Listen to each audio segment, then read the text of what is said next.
اعوذ باللہ من الشیطان الرجیم بسم اللہ الرحمن الرحیم الف لام میم ذالک الکتاب لا ریب فیہ صدق اللہ العظیم۔ الف لام میم حروف مقطعات ہیں جن کے بارے میں عرض کر چکا ہوں۔ ذالک الکتاب لا ریب فیہ، یہ وہ کتاب ہے اس میں کوئی شک نہیں۔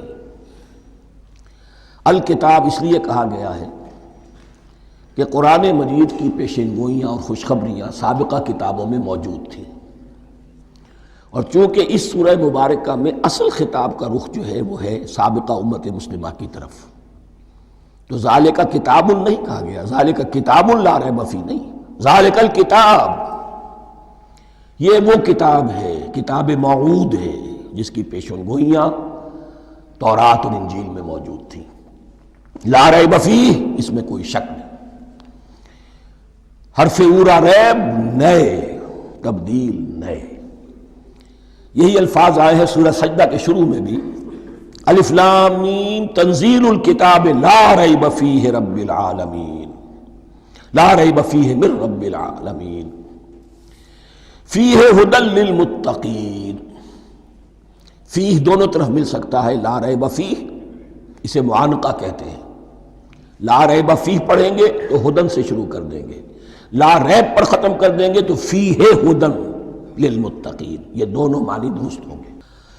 ہدن للمتقین یہ ہدایت ہے، رہنمائی ہے اہل تقویٰ میں جو بچنا چاہیں۔ تقویٰ کا اصل مفہوم سمجھ لیجئے، وقا یقی کسی کو بچانا، تقویٰ خود بچنا۔ جن لوگوں کے اندر فطرت سلیمہ ہوتی ہے ان میں اخلاقی حس موجود ہوتی ہے، وہ بری چیز سے بچنا چاہتے ہیں، بھلی کو حاصل کرنا چاہتے ہیں۔ وہ لوگ ہیں کہ جو گویا کہ اس قرآن کا اصل مخاطب ہے، وہی اس سے استفادہ کر سکیں گے۔ الذین یؤمنون بالغیب، اب ان کے کچھ اوصاف، یہ اصل میں بہت زیادہ واضح ہوتا ہے تعویل خاص کے اعتبار سے کہ دیکھ لو درخت کو اپنے پھل سے پہچانتے ہیں، اس قرآن کے پھل موجود ہیں نا، یہ ابو بکر اور عمر اور عثمان اور علی کون ہیں؟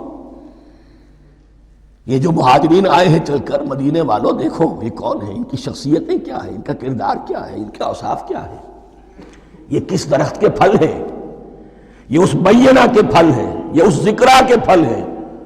بینہ رسول من اللہ یتلو صحفا مطہرۃ فیہا کتب قیمہ، یہ اس شجرہ مبارکہ کے پھل ہیں، دیکھ لو ان کے کیا شب و روز ہے۔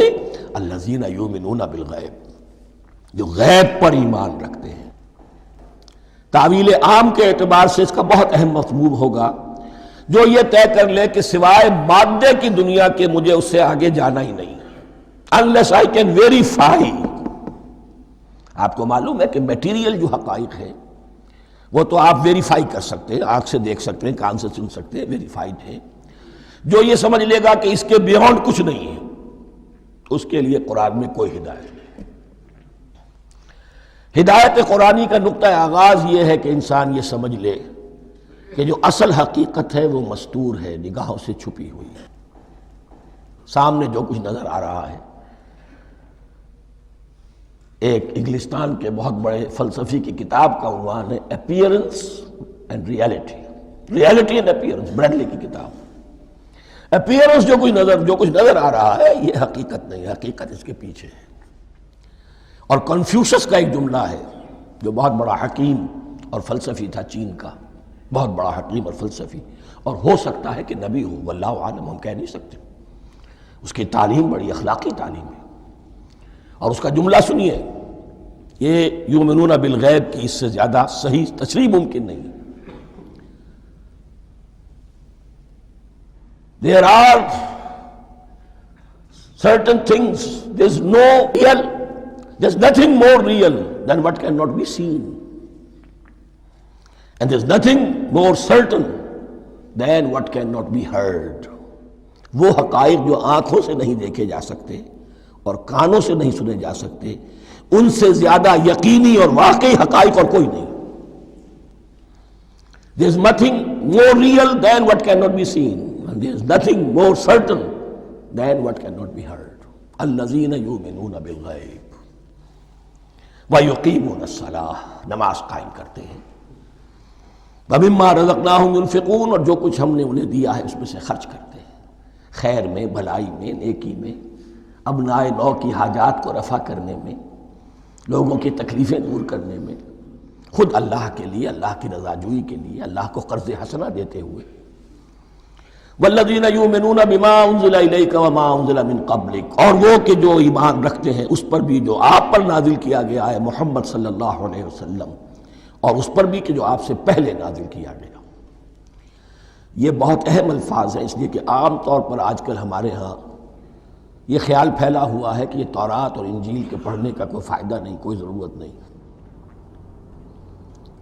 کوئی ضرورت نہیں کی حد تک تو شاید بات صحیح ہو، لیکن کوئی فائدہ نہیں، یہ بالکل غلط ہے۔ یہ ابتدا ہے قرآن کی، اور کس قدر اہتمام کے ساتھ کہا جا رہا ہے، ایمان صرف قرآن پر نہیں، اس پر بھی کہ جو اس سے پہلے نازل کیا گیا۔ اور سورہ نساء کی آیت، اور سورہ نساء نازل ہوئی ہے کہیں جا کر سن 6 ہجری میں، یا ایھا الذین آمنوا آمنوا باللہ ورسولہ والکتاب الذی نزل علی رسولہ والکتاب الذی انزل من قبل۔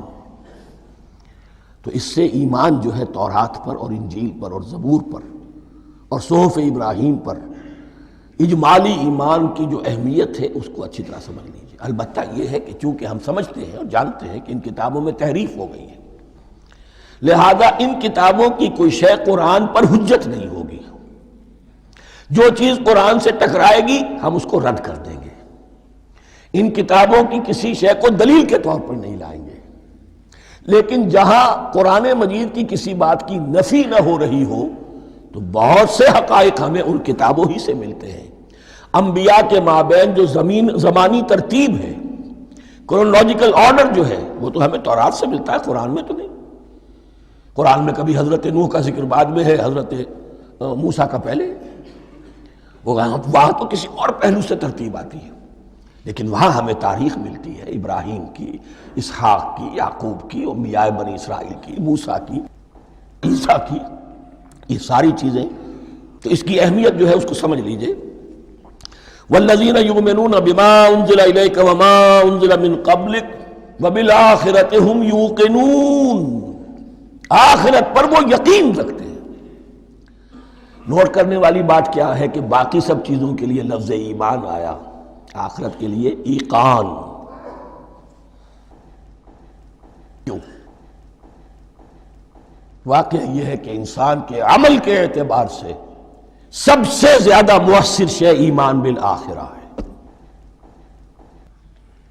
ایمان بالآخرہ ہے تو عمل سیدھا رہے گا کہ ہاں مجھے جواب دہی کرنی ہے، جانا ہے، اٹھنا ہے، اللہ کے حضور حاضری ہے۔ اگر یہ یقین ہے تو عمل صحیح ہوگا۔ اس میں کمی ہو گئی تو توحید جو ہے وہ بھی بس ایک عقیدہ، ایک ڈوگما بن کے رہ جائے گی۔ ایمان بالرسالت بھی بدعات کو جنم دے گا، عید میلاد نبی منا لیجئے، اور کچھ عشقیہ اشعار کہہ دیجئے، نعتیہ اشعار کہہ دیجئے، اللہ اللہ خیر صلی اللہ، یہ ایمان بالرسالت کے مظہر ہوں گے۔ عمل انسان کا درست ہوتا ہے آخرت کے یقین کے ساتھ۔ وَبِالْآخِرَةِ هُمْ يُوقِنُونَ، آخرت پر انہی کا یقین ہے، انہی کا یقین ہے۔ یہ حصر بھی ہے اس اعتبار سے کہ یہودی میں مدعی تھے کہ ہم آخرت پر یقین رکھتے ہیں، یہاں کنٹراسٹ دکھایا جا رہا ہے، آخرت پر یقین رکھنے والے یہ لوگ ہیں، اور تعویل خاص کے اعتبار سے وہ لوگ موجود ہیں تمہاری نگاہوں کے سامنے۔ 13 برس کی محنت کی کمائی محمد الرسول اللہ صلی اللہ علیہ وسلم کی، اس کتاب کی، یتلو علیہم آیاتہ ویزکیہم ویعلمہم الکتاب والحکمہ، اس کا جو نتیجہ ہے وہ تمہارے سامنے۔ اولئک علی ھدی من ربہم، یہ وہ لوگ ہیں جو اپنے رب کی طرف سے ہدایت پر ہیں۔ وہ ابتدائی ہدایت بھی ان کے پاس تھی، اور یہ تکمیلی ہدایت بھی، قرآن پر بھی ان کا یقین پورا ہے، اور محمد کا اتباع بھی وہ کر رہے ہیں۔ وَأُولَٰئِكَ هُمُ الْمُفْلِحُونَ، اور یہی وہ لوگ ہیں جو فلاح پانے والے ہیں۔ فلاح کا لفظ بھی قرآن مجید کی بڑی اہم اصطلاح ہے، منزل مراد کو پہنچ جانا، کسی باطنی حقیقت کا عیا ہو جانا۔ اسی لیے اس پر پھر گفتگو انشاءاللہ ہوگی سورہ مومنون کے شروع میں، لیکن یہ کہ فلاح پانے والے، کامیاب ہونے والے، اصل میں یہی لوگ ہیں۔ تو گویا کہ تعویل خاص میں صحابہ کرام کی طرف اشارہ ہو گیا، تعویل عام میں ہر شخص کو بتا دیا گیا اگر قرآن کی ہدایت سے مستفید ہونا ہے تو یہ اوصاف اپنے اندر پیدا کرو۔ اب دوسرا گروہ، ان الذین کفروا سواء علیہم انذرتہم ام لم تنذرہم لا یؤمنون، یقیناً جن لوگوں نے کفر کیا، اور یہاں مراد کیا ہے؟ جو کفر پر اڑ گئے ہیں۔ اس کو ہم تعویل عام میں نہیں لے سکتے، اس لیے کہ اگر تو ہم اس کو عام میں لے لیں گے تو اس کے معنی تو یہ ہوں گے جس شخص نے کسی وقت کفر کیا اب وہ ہدایت پر آ ہی نہیں سکتا۔ نہیں، یہ بات نہیں ہے۔ کوئی کفر میں ہے، وہ غالطے کی بنا پر ہے، عدم توجہی کی بنا پر ہے، حق اس پر واضح نہیں ہوا ہے اس لیے ہے، تو آپ اسے سمجھائیں گے، انذار و تبشیر سے اسے فائدہ ہو جائے گا، واعظ و نصیحت سے فائدہ ہو جائے گا۔ ایک وہ ہے کہ جو حق کو سمجھ کر پہچان کر اور پھر اڑ گئے، ضد کی وجہ سے، ہٹ دھرمی کی وجہ سے، تعصب کی وجہ سے، تکبر کی وجہ سے، حسد کی وجہ سے۔ ان الذین کفروا، ایسے لوگوں کا معاملہ کیا ہے؟ سواء علیہم انذرتہم ام لم تنذرہم لا یؤمنون، برابر ہے ان کے لیے خواہ آپ انہیں سمجھائیں خواہ نہ سمجھائیں، ڈرائیں نہ ڈرائیں، انذار فرمائیں نہ کریں، لا یؤمنون، وہ ایمان لانے والے نہیں۔ وہی بات جو میں نے کہی تھی کہ سوتے کو جگایا جا سکتا ہے، جاگتے کو کیسے جگائیں؟ ختم اللہ علی قلوبہم وعلی سمعہم وعلی ابصارہم غشاوہ، ان کے دلوں پر اللہ نے مہر کر دی ہے۔ کیوں کر دی ہے؟ یہ ابتداءً مہر نہیں ہوئی، جب حق کو پہچان کر انہوں نے رد کر دیا، اس کی پاداش میں، اس کی سزا کے طور پر۔ ختم اللہ علی قلوبہم، اللہ نے ان کے دلوں پر مہر کر دی ہے، وعلی سمعہم، اور ان کی سماعت پر بھی، وعلی ابصارہم غشاوہ، اور ان کی آنکھوں کے سامنے پردہ پڑ چکا ہے۔ یہ مضمون سورہ یاسین کے شروع میں پھر آئے گا بہت شر و بست کے ساتھ۔ وَلَهُمْ عَذَابٌ عَظِيمٌ، اور ان کے لیے تو اب بہت بڑا عذاب ہے۔ یہ دوسرا گروہ ہو گیا، ایک رکوع میں دو کو سمیٹ لیا گیا، کل ابھی 7 آیتیں ہوئی ہیں۔ ایک وہ گروہ جس نے قرآن مجید کی دعوت سے صحیح صحیح استفادہ کیا، ان میں طلب ہدایت کا مادہ موجود تھا، ان کی فطرتیں سلیم تھیں، ان کے سامنے دعوت آئی، قبول کی، اور قرآن کے بتائے ہوئے راستے پر چلے۔ وہ گلے سرسبد ہیں، وہ شجرہ قرآنی کے نہایت مبارک اور مقدس وہ اس کے پھل ہیں۔ ایک گروہ وہ ہے جس نے حق کو پہچانا لیکن اس کو رد کر دیا اپنے تعصب یا ہٹ درمی کی وجہ سے۔ ان کا ذکر آ گیا بہت اختصار کے ساتھ، اس لیے کہ ان کا ذکر آپ کو بہت تفصیل سے مکی صورتوں میں ملے گا۔ اب آیا تیسرا گروہ، وَمِنَ النَّاسِ، اور لوگوں میں کچھ ایسے بھی ہیں، مَن يَقُولُ آمَنَّا بِاللَّهِ وَبِالْيَوْمِ الْآخِرِ وَمَا هُم بِمُؤْمِنِينَ، جو کہتے تو یہ ہے کہ ہم ایمان رکھتے ہیں اللہ پر بھی اور یوم آخر پر بھی، مگر وہ حقیقت میں مومن نہیں ہے۔ یہاں ایک بات سمجھ لیجئے، اکثر و بیشتر مفسرین نے اس تیسری کیٹیگری کے بارے میں یہی رائے قائم کی ہے کہ یہ منافقین مذکور ہیں یہاں، اگرچہ لفظ منافق یا لفظ نفاق نہیں آیا یہاں، لیکن مولانا امیر احسن اصلاحی صاحب نے ایک رائے ظاہر کی ہے جو بڑی قیمتی ہے، وہ یہ کہ یہاں ایک کردار کا نقشہ کھینچ دیا گیا ہے۔ غور کرنے والے غور کر لیں، دیکھ لیں، جس پر بھی وہ چسپاں ہو جائے۔ اور بالفعل جب یہ آیات نازل ہو رہی تھیں تو دو طبقات پر یہ کردار نگاری جو ہے، یہ جو شخصیت کا ہیولہ کھینچا جا رہا ہے، وہ دو کے اوپر راست آ رہا تھا۔ ایک علماء یہود، وہ بھی کہتے تھے کہ ٹھیک ہے محمد جو کہہ رہے ہیں ہم بھی اللہ کو مانتے ہیں، آخرت کو بھی مانتے ہیں، اسی لیے یہاں رسالت کا ذکر نہیں ہے۔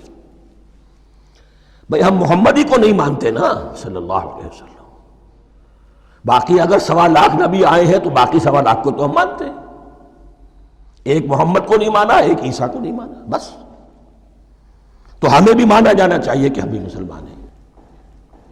ایک یہ ان کی رائے ہے، اور واقعہ یہ ہے کہ یہاں اس طریقے کا تذکرہ ہو رہا ہے کہ جس سے ان کا کردار بھی جھلک رہا ہے، روح سخن ان کی طرف جا رہا ہے۔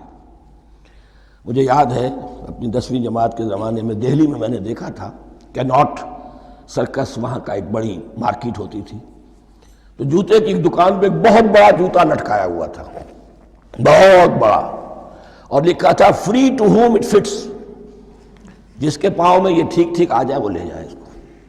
تو یہ free to home it fits ہے، ایک کردار ہے.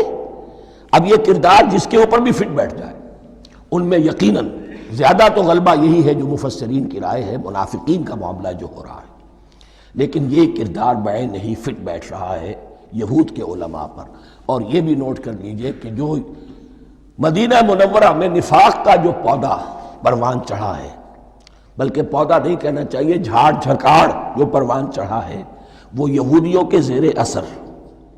جیسے جنگل کے اندر بڑے بڑے درخت بھی ہوتے ہیں اور اندر جو ہے نیچے جھاڑیاں بھی ہوتی ہیں.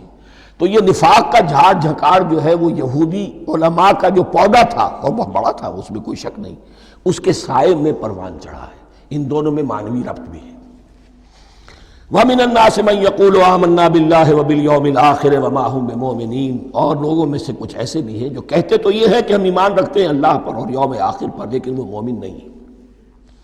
يُخَادِعُونَ اللَّهَ وَالَّذِينَ آمَنُوا وَمَا يَخْدَعُونَ إِلَّا أَنفُسَهُمْ. وہ دھوکہ دینے کی کوشش کر رہے ہیں اللہ کو اور اہل ایمان کو. دیکھیں یخادعون جو ہے یہ باب مفعلہ ہے. باب مفعلہ میں کشمکش ہوتی ہے، کشاکش ہوتی ہے، لہذا ترجمہ میں نے کیا کوشش کر رہے ہیں. وما یخدعون الا انفسهم، یہ ثلاثی مجرد میں آ گیا. اور نہیں دھوکہ دے رہے مگر صرف اپنے آپ کو. یہ یقینی ہے اپنے آپ کو تو دھوکہ دے رہے ہو، لیکن یہ کہ اللہ اور اس کے رسول کو اور اللہ اور اہل ایمان کو دھوکہ نہیں دے سکتے. سورہ نساء کی آیت نمبر 142 میں یہ کھل کر منافقین کے بارے میں یہی الفاظ آئے ہیں. ان المنافقین یخادعون اللہ وہو خادعہم. یقیناً منافقین جو ہے وہ اللہ کو دھوکہ دینے کی کوشش کر رہے ہیں اور اللہ انہیں دھوکہ دے رہا ہے. وما یشعرون، انہیں اس کا شعور نہیں ہے. یہ بہت اچھی طرح نوٹ کر لیجئے. منافقین کی بھی اکثریت وہ تھی جنہیں اپنے نفاق کا شعور نہیں تھا. وہ اپنے تئیں سمجھتے تھے اپنے آپ کو مسلمان. وہ کہتے تھے یہ بے وقوف لوگ ہیں. محمد رسول اللہ کے بارے میں کہتے تھے یہ خام خواہ جو ہے انہوں نے لڑائی بھڑائی مول لے لی ہے اہل مکہ کے ساتھ، کیا ضرورت ہے، امن کے ساتھ جو ہے بات کرنی چاہیے. وہ سمجھتے تھے کہ ہم خیر خواہ ہیں، ہم بھلی بات کہہ رہے ہیں. یہ بے وقوف لوگ ہیں، دیکھتے نہیں کہ کس سے ٹکرا رہے ہیں، ہاتھ میں اسلحہ نہیں ہے اور لڑائی کے لیے جا رہے ہیں. تو بے وقوف تو یہ ہے. لیکن وہ سمجھتے تھے کہ ہم تو بڑے مخلص ہیں، ہم مصلح ہیں. تو ما یشعرون بہت ضروری ہے. بعض لوگ منافق ایسے بھی تھے کہ جو اسلام میں داخل ہی ہوتے تھے دھوکہ دینے کی خاطر، اور ان پہ پہلے دن سے واضح ہوتا تھا کہ ہم مسلمان نہیں ہیں، ہم نے اسلام کا لبادہ اوڑھا ہے صرف دھوکے کے لیے. اس کا ایک ذکر سورہ آل عمران میں آئے گا. لیکن اکثر و بیشتر منافقین دوسری طرح کے تھے جنہیں اپنے نفاق کا شعور حاصل نہیں تھا. فی قلوبہم مرض، ان کے دلوں میں ایک روگ ہے، بیماری ہے. یہ روگ اور بیماری کیا ہے؟ ایک لفظ میں اس کو تعبیر کیا جائے کردار کی کمزوری، ویکنس آف کیریکٹر. ایک شخص وہ ہوتا ہے کہ جو سمجھتا ہے یہ حق ہے، ہر سے بعد آباد، اب جو ہو سو ہو. ایک حق کو حق پہچان کر رد کر دیتا ہے، وہ کافر ہو گیا. ایک حق کو حق پہچان کر آیا تو صحیح، لیکن ویکنس آف کیریکٹر کی وجہ سے قوت ارادی کمزور ہے. آخرت بھی چاہتے ہیں، دنیا کو بھی ہاتھ سے دینے کو تیار نہیں. یہاں کا بھی کوئی نقصان نہ ہو اور آخرت کا بھی سارا بھلا میں مل جائے. یہ وہ لوگ ہیں در حقیقت کہ اس کو کہا روگ. فی قلوبہم مرض فزادہم اللہ مرضا. تو اللہ نے ان کے مرض میں اضافہ کر دیا. یہ اللہ کی سنت ہے. آپ حق پر چلنا چاہیں حق کا راستہ آپ کے لیے آسان کر دے گا. آپ برائی کی طرف جانا چاہیں بڑی سے بڑی برائی آپ کے لیے ہلکی ہوتی چلی جائے گی. کوئی خاص بات ہی نہیں، چلو یہ بھی کر گزرو، جب یہ کر لیا تو یہ بھی کر گزرو. اور اگر آپ بین بین لٹکنا چاہیں تو اللہ اسی پہ چھوڑ دیتا ہے. ٹھیک ہے، آپ سمجھتے ہیں ہم کامیاب ہو رہے ہیں، ہم نے مسلمانوں کو بھی دھوکہ دے لیا، وہ ہمیں مسلمان سمجھتے ہیں، اور یہودیوں کو بھی دھوکہ دے لیا، وہ سمجھتے ہیں کہ ہم ان کے ساتھی ہیں، تو سمجھا کامیاب ہو رہے ہیں. حقیقت میں کامیابی نہیں. فی قلوبہم مرض فزادہم اللہ مرضا ولہم عذاب علیم بما کانوا یکذبون. اور ان کے لیے تو دردناک عذاب ہے. عذاب عظیم کا لفظ آیا تھا اوپر کفار کے لیے. وَلَهُمْ عَذَابٌ عَظِيمٌ، 7ویں آیت ختم ہوئی، اور عذاب علیم کا لفظ آیا یہاں، ان کے لیے دردناک المناک عذاب ہے، بما کانوا یکذبون، بسبب اس جھوٹ کے جو وہ بول رہے تھے۔ وَإِذَا قِيلَ لَهُمْ لَا تُفْسِدُوا فِي الْأَرْضِ، اور جب ان سے کہا جاتا تھا مت فساد کرو زمین میں، مراد کیا ہے اس سے؟ کہ جب محمد کو مان لیا کہ اللہ کے رسول ہیں، اب ٹھیک ٹھیک پیروی کرو، ان کے پیچھے چلو، ان کا حکم ہے تو جنگ کے لیے نکلو، ان کی طرف سے تقاضا آتا ہے مال پیش کرو، اور اگر تم اس سے کتراتے ہو تو فساد مچا رہے ہیں، جماعتی زندگی کے اندر فتنہ اور فساد پیدا کر رہے ہیں۔ وَإِذَا قِيلَ لَهُمْ لَا تُفْسِدُوا فِي الْأَرْضِ قَالُوا إِنَّمَا نَحْنُ مُصْلِحُونَ، وہ کہتے تھے نہیں ہم تو صلح کرانے والے ہیں، اصلاح کرنے والے ہیں، ہم چاہتے ہیں لڑنا بھیڑنا کوئی اچھی بات نہیں ہے، ٹکراؤ تصادم یہ کوئی اچھے کام تھوڑا ہی ہے، بس ٹھنڈے ٹھنڈے دعوت دیتے رہو، جو چاہے قبول کر لے جو چاہے رد کر دے، خام خواہ یہ ٹکرانا اور یہ جنگ کرنا اور اللہ کے دین کو غالب کرنے کے لیے یہ قربانی دو اور یہ مصیبت جھیلو اور یہ مشقت برداشت کرو اور یہ چیز چھوڑو اور یہ ترک کرو، یہ کاہے کے لیے؟ وَإِذَا قِيلَ لَهُمْ لَا تُفْسِدُوا فِي الْأَرْضِ قَالُوا إِنَّمَا نَحْنُ مُصْلِحُونَ أَلَا إِنَّهُمْ هُمُ الْمُفْسِدُونَ وَلَكِنْ لَا يَشْعُرُونَ، آگاہ ہو جاؤ کہ وہی ہے مفسد، فساد پھیلانے والے، اس لیے کہ محمد رسول اللہ کی دعوت ہے زمین میں اصلاح کے لیے، اس اصلاح کے لیے کچھ آپریشن کرنا پڑے گا، مریض اس درجے کو پہنچ چکا ہے کہ آپریشن کے بغیر اس کی شفا نہیں ہوگی، اب اگر تم اس کے راستے میں رکاوٹ بنتے ہو تو در حقیقت تم فساد مچا رہے ہو، لیکن تمہیں اس کا شعور نہیں ہے۔ الا انہم ہم المفسدون ولکن لا یشعرون، پھر دیکھیے نوٹ کیجئے، شعور نہیں ہے، شعوری نفاق اور شے ہے، غیر شعوری نفاق ہے کہ جس کا یہ سارا تذکرہ ہو رہا ہے۔ وَإِذَا قِيلَ لَهُمْ آمِنُوا كَمَا آمَنَ النَّاسُ، اور جب ان سے کہا جاتا ہے ایمان لاؤ جیسے دوسرے لوگ ایمان لائے ہیں، آخر دیکھو دوسرے یہ اہل ایمان ہیں، جب بلاوا آتا ہے فوراً لبیک حاضر ہوتے ہیں، جو بھی ہو یہ تم جو ہے آخر تم نے اور روش اختیار کی۔ وَإِذَا قِيلَ لَهُمْ آمِنُوا كَمَا آمَنَ النَّاسُ قَالُوا أَنُؤْمِنُ كَمَا آمَنَ السُّفَهَاءُ، وہ کہتے ہیں کہ کیا ہم ایمان لائے جیسے یہ بے وقوف لوگ ایمان لائے، انہیں تو اپنے نفع کی فکر، نہ نقصان کی فکر، نہ خطرات کا کوئی خیال، نہ اندیشوں کا کوئی گمان، جان جائے مال جائے، اولاد کو چھوڑ دیں، گھر بار چھوڑ کے آ گئے ہیں، ان سے بڑے بے وقوف کون ہوں گے؟ بال بچے چھوڑ آئے ہیں کفار مکہ کے رحم و کرم پر، سرداران قریش جو چاہے ان کے ساتھ کریں، تو یہ تو بے وقوف لوگ ہیں۔ آج کل آپ کہتے ہیں ایسے ہی لوگوں کو فینیٹکس ہیں، یہ فینیٹکس ہیں، دیکھ بھال کر چلنا چاہیے، دائیں بائیں دیکھ کر چلنا چاہیے، نفع نقصان کا خیال کر کے چلنا چاہیے، چاہے حق ہے ٹھیک ہے، لیکن بہرحال اپنی مصلحتوں کو بھی اور اپنی اہل و عیال کی مصلحتوں کو بھی دیکھنا چاہیے۔ یہ لوگ تو معلوم ہوتا ہے کہ بالکل دیوانے ہو گئے، فینیٹکس ہو گئے۔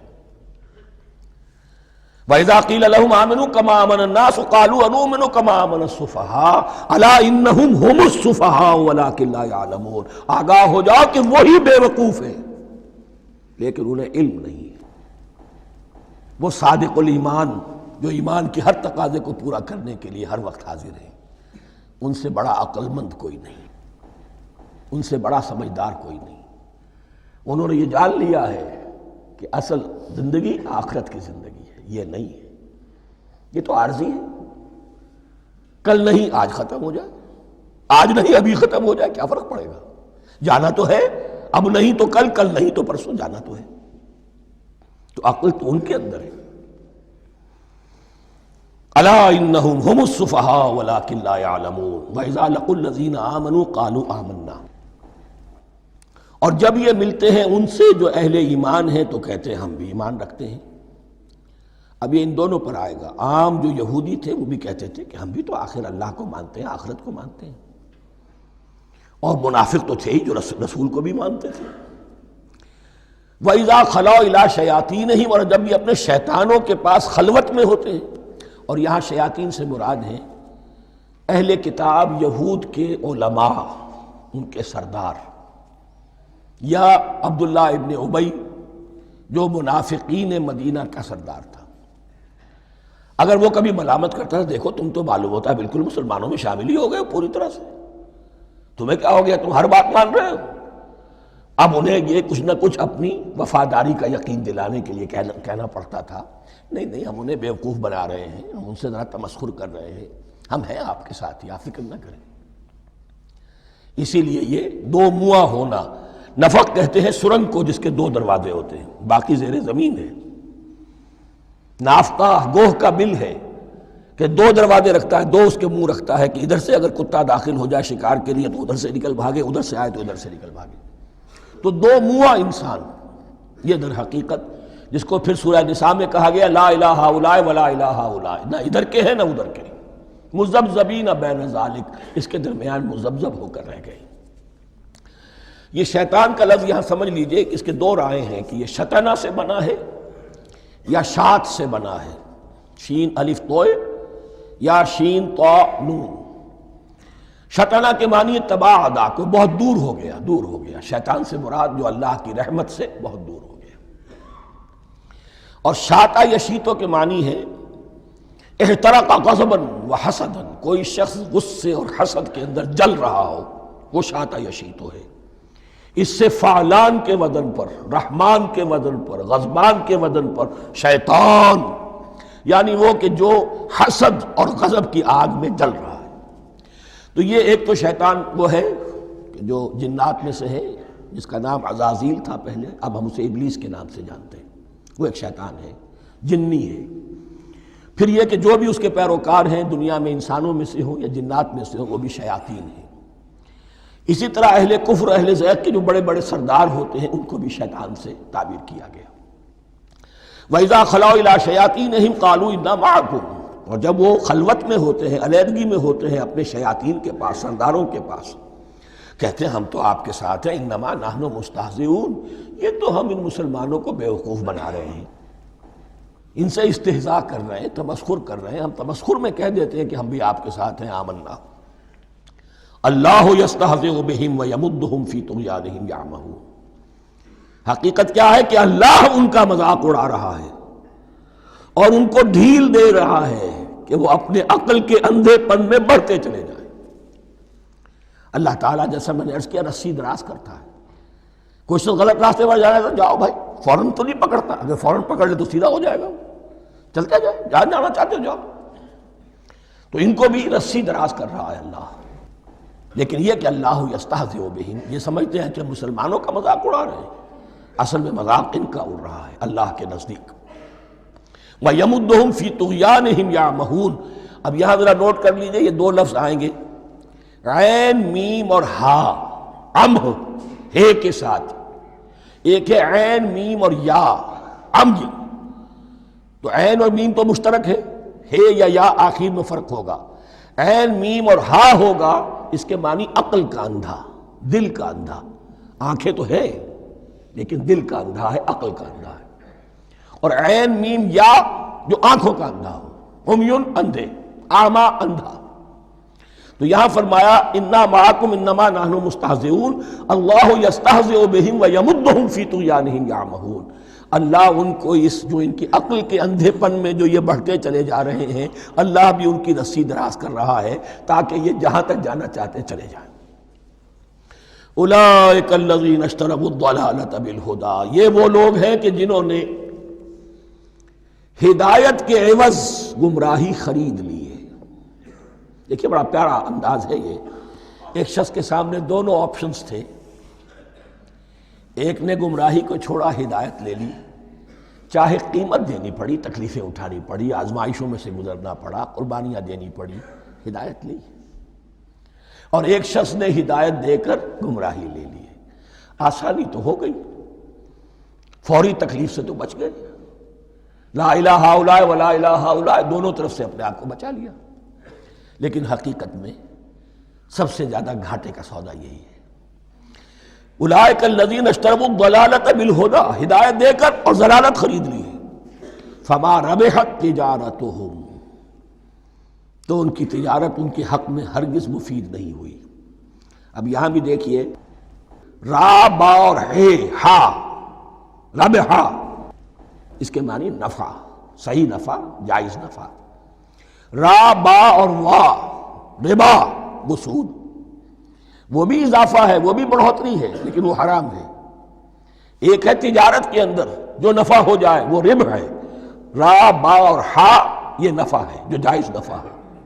را با اور وا ربا یہ کیا ہے؟ یہ سود ہے، یہ حرام ہے۔ را اور با مشترک ہے، آگے ہا آگے اور با اس کا فرق ہے۔ فما ربحت تجارتهم وما كانوا مهتدين، ان کی تجارت ان کے حق میں ہرگز مفید نہیں ہوئی اور نہیں ہے اب یہ ہدایت پانے والے۔ مثلہم، اب یہاں دو تمثیلیں آ رہی ہیں بڑی پیاری۔ پہلی تمثیل ہے کفار کے بارے میں، دوسری تمثیل ہے یہ بین والے لوگوں کے بارے میں۔ پہلوں کے لیے کیا تمثیل ہے؟ مثلہم کمثل الذی استوقد نارا، ان کی مثال اس شخص کی سی ہے جس نے آگ روشن کی۔ ایک نقشہ کھینچا جا رہا ہے، اندھیری شب ہے جدا اپنے قافلے سے ہے تو، تیرے لیے ہے میرا شعلہ نوا قندیل۔ اندھیری شب ہے، قافلہ بھٹک رہا ہے، کچھ لوگ بڑی ہمت کرتے ہیں، اندھیرے میں بھی ادھر ادھر سے لکڑیاں جمع کرتے ہیں اور آگ روشن کر دیتے ہیں، لیکن عین اس وقت جب آگ روشن ہوتی ہے کچھ لوگوں کی بینائی سلب ہو جاتی ہے۔ پہلے وہ اندھیرے میں اس لیے تھے کہ روشنی نہیں تھی، اب وہ اندھیرے کے اندھیرے میں رہ گئے کہ روشنی تو خارج میں آ گئی، اپنی اندر کی روشنی گل ہو گئی، بصارت سلب ہو گئی۔ یہ مثال ہے ان کفار کی کہ حضور کی آمد سے پہلے سب بھٹک رہے تھے، کوئی حقیقت واضح نہیں تھی، قافلہ انسانیت بھٹک رہا تھا اندھیری شب میں۔ محمد الرسول اللہ آئے، انہوں نے آگ روشن کر دی، اب راستہ کھل گیا، ہدایت واضح ہو گئی، لیکن کچھ ضد یا تعصب یا تکبر یا حسد کی بنیاد پر کچھ لوگوں کی اندر کی بینائی زائل ہو گئی، تو وہ تو ویسے کے ویسے بھٹک رہے ہیں، جیسے پہلے اندھیرے میں تھے ویسے ہی اب اندھیرے میں ہیں۔ روشنی میں آنے والے تو وہ ہیں، دیکھ لو جن کا ذکر سب سے پہلے ہوا ہے۔ مثلہم کمثل الذی استوقد نارا، اس شخص کی سی ہے کہ جس نے آگ روشن کی۔ فلما اضاءت ما حولہ، جب اس آگ نے اپنے ماحول کو گردا گرد کو روشن کر دیا، ذہب اللہ بنورہم، اللہ ان کی نور بصارت کو لے گیا، سلب کر لیا اللہ نے۔ وترکہم فی ظلمات لا یبصرون، اور چھوڑ دیا انہیں ان اندھیروں کے اندر کہ وہ کچھ نہیں دیکھتے۔ صم بکم عمی فہم لا یرجعون، اسم کہتے ہیں بہرے کو، سم جمع ہے اس کی، سمن۔ اب کمو کہتے ہیں گونگے کو، بکمن اس کی جمع ہے۔ آما کہتے ہیں اندھے کو، عمیون اس کی جمع ہے۔ یہ بہرے ہیں، گونگے ہیں، اندھے ہیں، فہم لا یرجعون، اب یہ لوٹنے والے نہیں۔ یہ کون ہے؟ ابو جہل ہے، ابو لہب ہے، ولید بن مغیرہ ہے، عقبہ ابن ابی معیط ہے، یہ سب کے سب ابھی زندہ ہیں جب یہ آیات نازل ہو رہی ہیں۔ ابھی تو غزوہ بدر ہوگا سن 2 ہجری میں، اور اس میں یہ سب جو ہیں واصل جہنم ہوں گے، ابھی تک تو ہے نا۔ یہ لوگ ہو گئے اس کی مثال۔ وَمَثَلُهُمْ كَمَثَلِ الَّذِي اسْتَوْقَدَ نَارًا فَلَمَّا أَضَاءَتْ مَا حَوْلَهُ ذَهَبَ اللَّهُ بِنُورِهِمْ وَتَرَكَهُمْ فِي ظُلُمَاتٍ لَا يُبْصِرُونَ صُمٌّ بُكْمٌ عُمْيٌ فَهُمْ لَا يَرْجِعُونَ۔ اب دوسری مثال، أَوْ كَصَيِّبٍ مِّنَ السَّمَاءِ، یا بڑی زور کی بارش برس رہی ہے آسمان سے، فِيهِ ظُلُمَاتٌ، اس میں اندھیرے بھی ہیں، وَرَعْدٌ اور گرج ہے، وَبَرْقٌ اور بجلی چمک رہی ہے، یجعلون اصابعہم فی اذانہم من الصواعق حذر الموت، کچھ لوگ ہیں کہ جو اپنی انگلیاں اپنے کانوں کے اندر ٹھوسے ہوئے ہیں کہ وہ جو کڑک ہے اس سے ان کی جانیں نہ نکل جائیں، موت نہ آ جائے۔ کڑکا ایسا ہے کہ اس کڑکے سے بچنے کے لیے اپنی انگلیاں اپنی کانوں میں ٹھوس رکھی، حذر الموت، موت کے خوف سے۔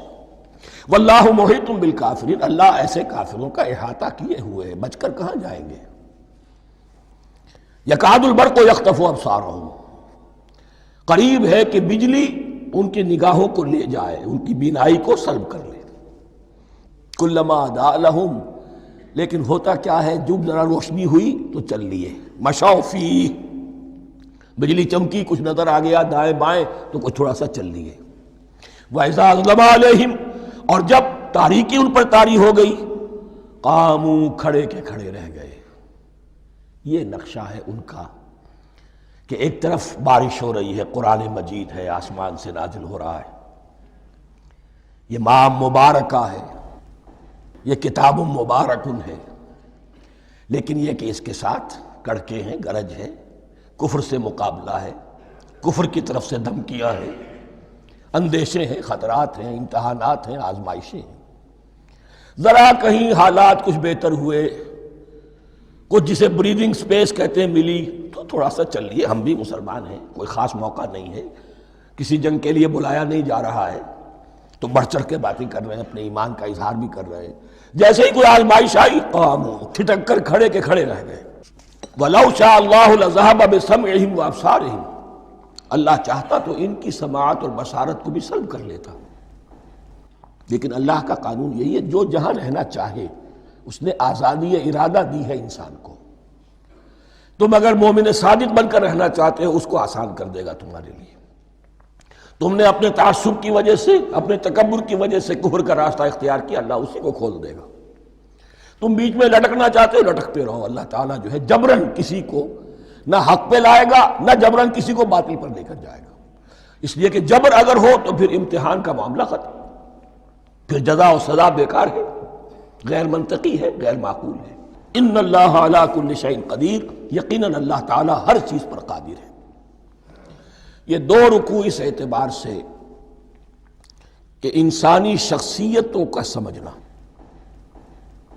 اور جیسا کہ میں نے عرض کیا، تعویل عام ذہن میں رکھیے، جب بھی کبھی کوئی دعوت حق اٹھے گی، اگر وہ واقعتاً کل کے کل حق کی دعوت ہے اور اس میں انقلابی رنگ ہے کہ باطل سے پنجہ آزمائی کرنی ہے، باطل کو نیچا دکھانا ہے، حق کا غلبہ کرنا ہے، تو یہ تین قسم کے افراد لازماً ہمیشہ وجود میں آ جائیں۔ ان کو پہچاننا، ان کے کردار کی جو اصل جو اس کے پیچھے پس منظر ہے، اس کو جاننا بہت ضروری ہے۔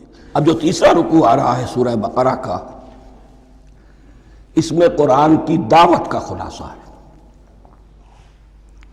قرآن کیا ماننے کی دعوت دیتا ہے، اس کی پکار کیا ہے۔ جیسا کہ میں عرض کر چکا ہوں، 2/3 قرآن پہلے نازل ہو چکا ہے، پس منظر میں ہے۔ ہمارے لیے اس ترتیب مصحف کے اعتبار سے وہ قرآن بعد میں آئے گا، ترتیب نزول کے اعتبار سے وہ پس منظر میں موجود ہے، لیکن چونکہ یہاں پر مصحف کے اندر یہاں سے آغاز کیا جا رہا ہے، لہذا اس کا خلاصہ جو ہے لب لباب یہ ایک رکوع میں، اور قرآن کے فلسفے کا اور اس کے بعض نہایت ہی اہم جو موضوعات ہیں اور مسائل ہیں، ان کا ذکر پھر چوتھے رکوع میں۔ ابھی ہم تیسرا رکوع پڑھ رہے ہیں۔ یا ایھا الناس اعبدوا ربکم الذی خلقکم والذین من قبلکم لعلکم تتقون، اے لوگو بندگی اختیار کرو اپنے اس رب کی، اپنے اس مالک کی جس نے تمہیں پیدا کیا، اور نہ صرف تم کو پیدا کیا، تم سے پہلے جتنے لوگ گزرے انہیں بھی پیدا کیا تاکہ تم بچ سکو۔ یہ قرآن کی دعوت کا خلاصہ ہے، اور یہ نوٹ کر لیجئے، یہ تمام انبیاء اور رسل کی دعوت یہی تھی۔ اب جب پڑھیں گے سورہ اعراف، پڑھیں گے سورہ شعراء، پڑھیں گے ایک ایک کا نام لے کر، ان اعبدوا اللہ واطیعون، ہر رسول کی دعوت یہ تھی، اللہ کی بندگی کرو، میری اطاعت کرو۔ یا قوم اعبدوا اللہ ما لکم من الہ غیرہ، اے میری قوم کے لوگوں اللہ کی بندگی کرو، تمہارا کوئی الہ اور معبود اس کے سوا نہیں ہے۔ پھر عضو قرآن یہی عبادت رب انسان کی تخلیق کی غایت ہے، وما خلقت الجن والانس الا لیعبدون، ہم نے جنوں اور انسانوں کو پیدا ہی صرف اس لیے کیا ہے کہ ہماری بندگی کریں۔ لیکن یہاں ایک فرق بہت بڑا ہے، تمام رسولوں کی دعوت یہی ہے، محمد الرسول اللہ کی بھی یہی ہے، لیکن بڑا فرق کیا ہے؟ باقی تمام رسولوں کی دعوت آپ کو ملے گی یا قوم، اے میری قوم کے لوگوں، یہاں ہے یا ایھا الناس، اے بنی آدم، اے بنی نوع انسان، معلوم ہوا کہ تمام رسول حضور سے پہلے صرف اپنی اپنی قوموں کی طرف آئے ہیں. پہلے اور آخری اور کامل رسول ہیں اللہ کے محمد صلی اللہ علیہ وسلم، جن کی دعوت آفاقی ہے. یا ایھا الناس، یا قوم نہیں، یا ایھا الناس اعبدوا ربکم الذی خلقکم والذین من قبلکم. اس میں دلیل بھی آ گئی کہ عام طور پر لوگ جو ہے غلط راستے پر اس دلیل سے جمے رہتے ہیں کہ ہمارے آباء و اجداد کا راستہ یہی تھا. تو بھائی جیسے تم مخلوق ہو ایسے ہی وہ بھی تو مخلوق تھے، جیسے تم خطا کر سکتے ہو وہ بھی تو خطا کر سکتے تھے. لہذا یہ نہ دیکھو کہ آباء و اجداد کا راستہ کیا تھا، دیکھو یہ کہ حق کیا ہے. لعلکم تتقون، تاکہ تم بچ جاؤ، دنیا میں افراط و تفریط کے دھکوں سے بچ جاؤ گے، آخرت میں اللہ کے عذاب سے بچ جاؤ گے. ان دونوں سے اگر بچنا ہے تو اللہ کی بندگی کی روش اختیار کرو. اچھا، کس رب کی؟ الذی جعل لکم الارض فراشا والسماء بناء، جس نے تمہارے لیے زمین کو فرش بنا دیا اور آسمان کو چھت بنا دیا. وانزل من السماء ماء، اور آسمان سے پانی برسایا. فاخرج بہ من الثمرات رزقا لکم، اور پھر اس پانی کے ذریعے سے زمین سے میووں کی شکل میں، پیداوار کی شکل میں تمہارے لیے رزق اگایا. فلا تجعلوا للہ اندادا وانتم تعلمون، تو ہرگز نہ اللہ کا مد مقابل کسی کو ٹھہراؤ جانتے بوجھتے. وانتم تعلمون کا ایک مطلب یہ بھی ہے کہ تم بھی مانتے ہو کہ اس کائنات کا خالق اللہ کے سوا کوئی نہیں. اہل عرب بھی مانتے تھے، جو ان کے دیوی دیوتا تھے وہ سمجھتے تھے کہ یہ اللہ کے اوتار ہیں، یا اللہ کے ہاں بہت یہ پسندیدہ ہیں، اللہ کے محبوب ہیں، اس کے اولیاء ہیں، اس کی بیٹیاں ہیں، لہذا یہ شفاعت کریں گے تو ہمارا بیڑا پار ہو جائے گا. ورنہ خالق وہ مانتے تھے اللہ ایک ہی ہے. جب تم یہ مانتے ہو کائنات کا خالق ایک، مدبر ایک، تو اب کسی کو اس کا مد مقابل نہ بناؤ.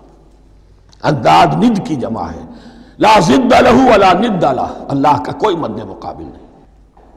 اس میں یہاں تک بات ہے کہ حضور اس درجے، اس توحید کی باریکیوں تک پہنچا کر گئے ہیں اس امت کو کہ کسی صحابی نے ایسے ہی کہہ دیا ما شاء اللہ و ما شئت، جو اللہ چاہے اور جو آپ چاہیں. حضور نے فوراً ٹوک دیا اجعلتنی للہ ندا، کیا تو نے مجھے اللہ کا مد مقابل بنا دیا ہے؟ اس کائنات میں مشیت صرف ایک کی چلتی ہے، کسی اور کی مشیت اس کی مشیت کے تابع پوری ہو جائے ہو جائے، لیکن مشیت مطلقہ صرف اس کی ہے. یہاں تک کہ حضور سے فرمایا گیا کہ اے نبی آپ کے لیے یہ ممکن نہیں ہے جسے چاہے ہدایت دے دیں، انک لا تہدی من احببت ولکن اللہ یہدی من یشاء. اگر یہ اختیار میں ہوتا تو ابو طالب دنیا سے بغیر ایمان لائے نہ جاتے. فلا تجعلوا للہ اندادا وانتم تعلمون. اب ان دو آیتوں میں تو یوں سمجھیے توحید نظری بھی اور توحید عملی بھی. توحید عملی کیا ہے؟ بندگی صرف اسی کی ہو. اب آیا ہے رسالت کا معاملہ. وَإِن كُنتُمْ فِي رَيْبٍ مِّمَّا نَزَّلْنَا عَلَىٰ عَبْدِنَا، اگر تمہیں رسالت محمدی پر شک ہے صلی اللہ علیہ وسلم، اس کے کیا معنی ہے؟ کہ تمہیں اس قرآن کے بارے میں شک ہے جو ہم نے اپنے بندے پر نازل کیا ہے. اگر ہے شک فی الواقع، وَإِن كُنتُمْ فِي رَيْبٍ، اگر تمہیں واقعتاً شک ہے مما نزلنا علی عبدنا، اس پر جو ہم نے اپنے بندے پر نازل فرمایا ہے، فاتو بسورۃ من مثلہ، تو لے آؤ اس جیسی ایک ہی صورت. یہ ہم کل پوری تفصیل سے دیکھ چکے ہیں کہ برسبیل تنزل یہاں پہنچے ہیں. پہلے دو آیتیں میں نے آپ کو سنائی تھی، اس میں پورے قرآن کی مثال لانے کا چیلنج کیا گیا. پھر ایک آیت سنائی جس میں 10 صورتیں ہی لے آؤ. اب آخری درجے میں ایک صورت ہی بنا لا، اور ایک صورت تو سورۃ العصر کے مساوی بھی ہو سکتی تھی، سورۃ الکوثر کے مساوی بھی ہو سکتی تھی. وَادْعُوا شُهَدَاءَكُم مِّن دُونِ اللَّهِ إِن كُنتُمْ صَادِقِينَ، اور بلا لو اپنے سارے مددگاروں کو اللہ کے سوا، جن ہوں انس ہوں. اس لیے کہ قریش کا خیال یہ تھا کہ جو شعراء ہوتے ہیں ان کے پاس جن ہوتے ہیں، وہ جن انہیں سکھاتے ہیں، ورنہ عام آدمی تو یہ شعر نہیں کہہ سکتا. تو تمہارا اگر کوئی گمان ہے کوئی جنات سکھانے والے ہیں، کوئی انسان ہے، خطیب ہے، شعراء ہے، ادیب، سب کو جمع کر ان کنتم صادقین. اب یہ ہے بہت ہی، جس کو میں نے کل کہا تھا، آپ کو یاد ہوگا، قرآن کا انداز کیا ہوتا ہے کہ وہ اپنے اندر جھانکنے کی دعوت دیتا ہے. یہ گویا کہ آنکھوں میں آنکھیں ڈال کر یہ کہا جا رہا ہے کہ حقیقت میں تمہیں کوئی شک نہیں ہے، یہ تم بات بنا رہے ہو صرف. اگر واقعتاً شک ہے تو آؤ میدان میں. حقیقت یہ ہے کہ تمہیں شک نہیں ہے. اگر تم سچے ہو فاتو بصورت من مثلہ، تو اس جیسی ایک ہی صورت بنا لاؤ. فَإِن لَمْ تَفْعَلُوا، اب ذرا انداز دیکھیے تحدی کا اور چیلنج کا. پھر اگر تم یہ نہ کر پاؤ، وَلَن تَفْعَلُوا، اور ہرگز نہیں کر سکو گے. یہ چیلنج کون دے سکتا ہے؟ اللہ کے سوا کوئی نہیں دے سکتا. یہ انداز کسی کتاب کا نہیں ہے. ذَلِكَ الْكِتَابُ لَا رَيْبَ فِيهِ، یہ کسی کا نہیں ہے. فَإِن لَمْ تَفْعَلُوا وَلَن تَفْعَلُوا، پھر اگر تم نہ کر پاؤ اور تم ہرگز نہیں کر پاؤ گے، فَاتَّقُوا النَّارَ الَّتِي وَقُودُهَا النَّاسُ وَالْحِجَارَةُ، تو ڈرو اس آگ سے جس کا ایندھن بنیں گے انسان اور پتھر. اعدت للکافرین، کافروں کے لیے تیار کر لی گئی ہے، بھڑکا دی گئی ہے. پتھروں کا ذکر خاص طور پر کیوں ہے؟ دو اس کے امکانات ہیں. آپ کو معلوم ہے کہ وہ جو پتھر کا کوئلہ ہوتا ہے اس کی آگ بڑی سخت ہوتی تھی. عام جو ہمارا یہ لکڑی کا کوئلہ ہوتا ہے اس کے مقابلے میں. اور دوسرے یہ بھی کہ چونکہ انہوں نے جو معبود تراش رکھے تھے وہ پتھر کے ہوتے تھے، تمہارے ساتھ ہی تمہارے ان معبودوں کو بھی جھونکا جائے گا اور وہ بھی جلیں گے تاکہ تمہاری حسرت کے اندر اضافہ ہو. ان سے ہم دعائیں مانگا کرتے تھے، ان کے سامنے ماتھے ٹیکتے تھے، ان کے سامنے ڈنڈوت کرتے تھے، ان کو چڑھاوے چڑھاتے تھے. اب یہاں گویا کہ ایمان باللہ، توحید، ایمان بالرسالت اور ایمان بالآخرت. فَاتَّقُوا النَّارَ الَّتِي وَقُودُهَا النَّاسُ وَالْحِجَارَةُ اُعِدَّتْ لِلْكَافِرِينَ وَبَشِّرِ الَّذِينَ آمَنُوا وَعَمِلُوا الصَّالِحَاتِ، اور بشارت دے دیجئے اے نبی ان لوگوں کو کہ جو ایمان لائے اور جنہوں نے نیک عمل کیے. أَنَّ لَهُمْ جَنَّاتٍ تَجْرِي مِن تَحْتِهَا الْأَنْهَارُ، کہ ان کے لیے وہ باغات ہیں کہ جن کے دامن میں ندیاں بہتی ہوں گی. لفظی ترجمہ ہوگا جن کے نیچے ندیاں بہتی ہوں گی. مراد اس سے کیا ہے؟ عام فطری باغ وہ ہوتے تھے کہ جس میں ذرا اونچائی پر جو ہے درخت لگے ہوئے ہیں اور دامن میں ندی بہہ رہی ہے، تو اس سے خود بخود جو ہے وہ اریگیشن، نیچرل اریگیشن ہو رہی ہے، درختوں کے جڑوں تک پانی پہنچ رہا ہے. بہرحال ترجمہ آپ لفظی کریں، ان کے نیچے ندیاں بہتی ہوں گی یا یہ کہ جن کے دامن میں ندیاں بہتی ہوں گی. کلما رزقوا منہا من ثمرۃ رزقا، جب بھی کبھی انہیں دیا جائے گا کوئی پھل رزق کے طور پر کھانے کے لیے جنت میں، قالوا ھذا الذی رزقنا من قبل، وہ کہیں گے یہ تو وہی شے ہے جو ہمیں پہلے بھی ملتی تھی. اس کا ایک مفہوم یہ ہے، یہ جو نزل ہے، ابتدائی جو ہے دعوت ہے، ابتدائی ضیافت جو ہوگی اس میں وہی چیزیں کہ جو معروف ہے، جانی پہچانی ہے. یہ رمان، یہ دیکھیے یہ انار آ رہا ہے خوبصورت، یہ انگور ہے خوبصورت، یہ نخیل ہے، یہ نخل ہے، یہ رطب ہے، لیکن ذائقے کے کوئی نسبت و تناسب بھی نہیں ہوگا. وہ کہیں گے یہ وہی شے ہے جو ہمیں پہلے ملتی تھی. وَأُتُوا بِهِ مُتَشَابِهًا، مشابہ تو ہوگی وہ، لیکن ان کے ذائقے میں زمین و آسمان کا فرق ہوگا. اور ایک یہ بھی مفہوم لیا گیا کہ آخرت میں جنت میں بھی وہی میوے ملتے رہیں گے لیکن ان کا ذائقہ بدلتا رہے گا. شکل وہ ہوگی لیکن ذائقہ وہی رہے گا کہ جس سے انسان کی پھر طبیعت بھر جاتی ہے ایک ہی شے کو کھاتے ہوئے. وَلَهُمْ فِيهَا أَزْوَاجٌ مُطَهَّرَةٌ، اور ان کے لیے ہوں گے اس میں بہت ہی پاک باز، نہایت پاک کی ہوئی بیویاں ہوں گی. أَزْوَاجٌ مُطَهَّرَةٌ وَهُمْ فِيهَا خَالِدُونَ، اور اس میں رہیں گے ہمیشہ ہمیش. یہ تو تین جو اصول ہیں دین کے دعوت ایمان، توحید اور رسالت اور معاد، ایمان باللہ، ایمان بالرسول، ایمان بالآخرہ. اب ذرا کچھ ضمنی مسائل ہیں کہ جو بعض کفار کی طرف سے، بعض معتزلین کی طرف سے پیش ہوتے تھے، وہ کبھی بھی اس چیلنج کا مقابلہ تو نہ کر سکے، میدان میں تو نہ آ سکے. یہ بالکل ایسی بات ہے جیسے کسی مصور کی تصویر پر اعتراض کرنے والے تو بہت تھے. جب کہا گیا کہ ذرا یہ لیجیے قلم، اس کو ٹھیک کر دیجیے، یہ برش آپ کے ہاتھ میں دیتا ہوں، اب سب پیچھے ہٹ گئے. تو کوئی صورت قرآن کے مقابلے میں لانا وہ تو ان کے لیے ممکن نہیں تھی، لیکن ادھر ادھر سے اعتراضات کرنے کے لیے جو زبانیں کھلتی تھی ان میں سے ایک اعتراض نقل کیا جا رہا ہے۔ وہ یہ تھا کہ وہ کہتے تھے کہ قرآن مجید میں مکھی کی تشبیہ آئی ہے، یہ تو بڑی حقیر سی شے ہے، اعلیٰ کلام ہو اور اعلیٰ متکلم ہو وہ ایسی حقیر چیزوں کا تذکرہ نہیں کرتا۔ بیت العنکبوت مکڑی کا بھی ذکر ہے قرآن میں، اتنی حقیر شے کا، یہ کوئی اعلیٰ کلام نہیں۔ اس کا جواب دیا جا رہا ہے کہ اصل میں کہیں تشبیہ بیان کرنی ہے، تمثیل بیان کرنی ہے تو دیکھنا یہ کہ جس شے کے لیے تشبیہ دی جا رہی ہے اس کی مناسبت والی شے ہو۔ شے کوئی بہت حقیر ہے تو کسی عظمت والی شے سے آخر کیسے تشبیہ دی جائے گی؟ وہ تو کسی حقیر شے سے ہی تشبیہ دی جائے گی تو جو اصل مقصد ہے تشبیہ کا وہ پورا ہوگا۔ ان اللہ لا یستحی ان یضرب مثلا ما بعوضۃ فما فوقها، اللہ تعالیٰ کو تو اس میں کوئی جھجک نہیں ہے، کوئی شرم نہیں ہے کہ وہ مچھر کی مثال بیان کرے، تو اس سے اوپر، اب یا فوقہا میں دونوں معنی ہو جائیں گے، یعنی کمتر اور حقیر ہونے میں اس سے بھی بڑھ کر، یا یہ کہ اس سے اوپر کی کوئی شے اس کی مثال دینے میں اللہ کو کوئی جھجک نہیں، اس لیے کہ مکھی بھی بہرحال مچھر سے تو ذرا بڑی شے ہے۔ اس معنی میں بھی ہو سکتا ہے فوقہا، اور فوقہا اس معنی میں بھی کہ اس سے بھی حقیر ہونے میں اس سے بھی بڑھ کر۔ فَأَمَّا الَّذِينَ آمَنُوا فَيَعْلَمُونَ أَنَّهُ الْحَقُّ مِن رَّبِّهِمْ، تو جو لوگ صاحب ایمان ہیں وہ جان لیتے ہیں کہ یہ حق ہے ہمارے رب کی طرف سے۔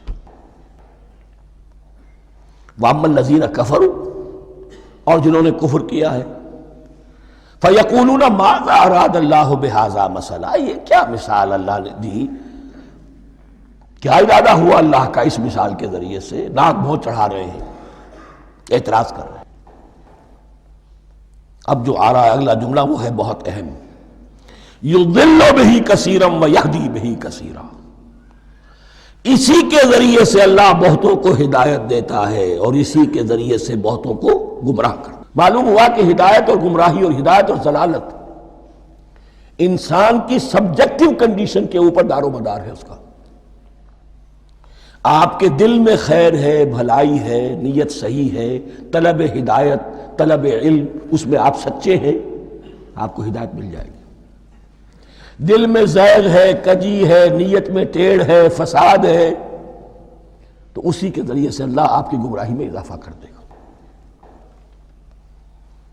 یضل بہ کثیرا ویہدی بہ کثیرا، لیکن اللہ کا یہ کسی کو ہدایت دینا اور کسی کو ضلالت دینا علل ٹپ نہیں ہے، کسی قاعدے اور قانون کے بغیر نہیں ہے۔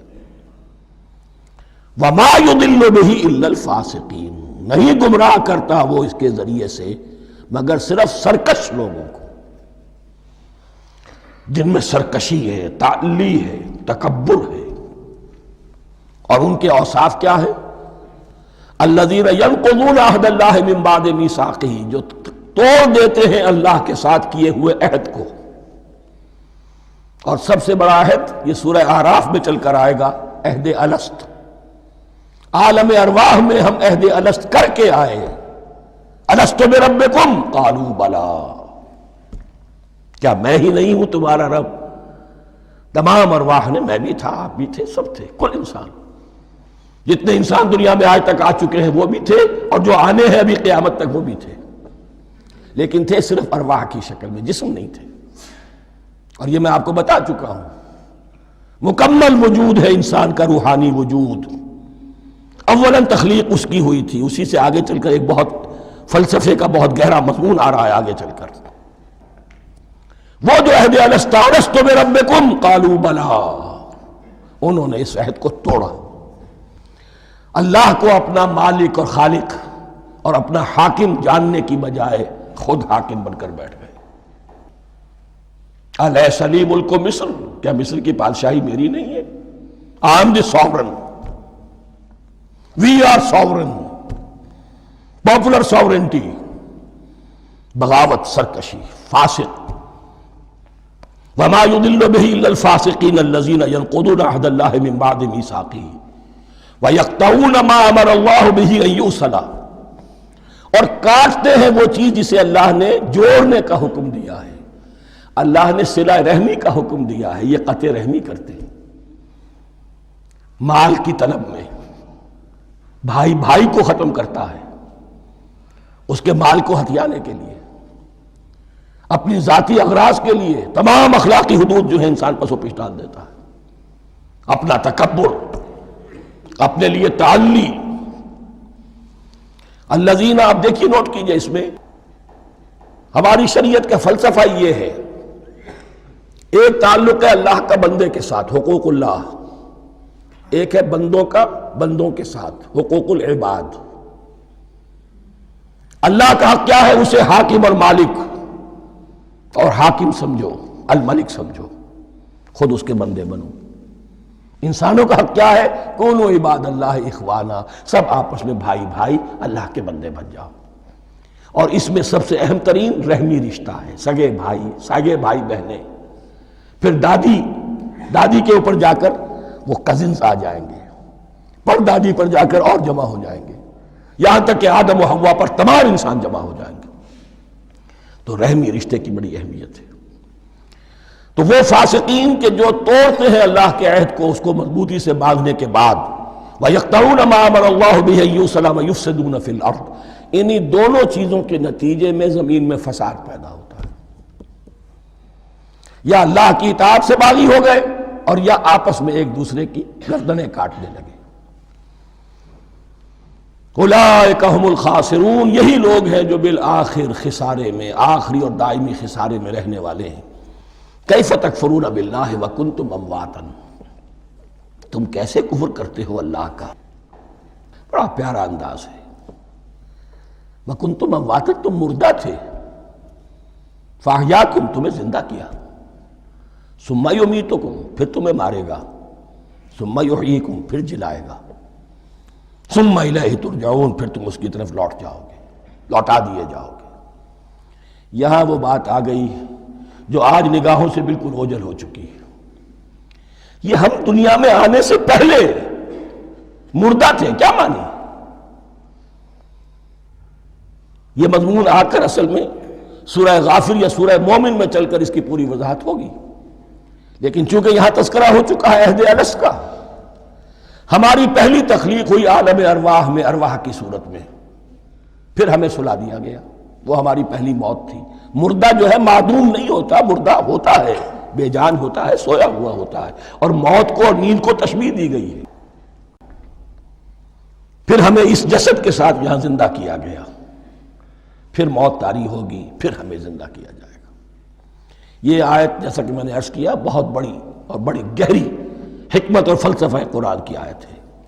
کیسے اللہ کا انکار کرتے؟ کنتم اموات، تم مردہ تھے، سوئی ہوئی ارواح کی شکل میں تھے، فاحیاکم، تمہیں جگایا اس جسد کے ساتھ، زندہ کیا، ثم یمیتکم ثم یحییکم، پھر تمہیں مارے گا، پھر جلائے گا، ثم الیہ ترجعون، پھر تم اس کی طرف لوٹا دیے جاؤ گے۔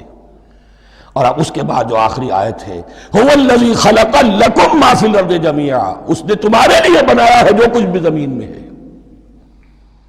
اس میں خلافت کا مضمون آ گیا۔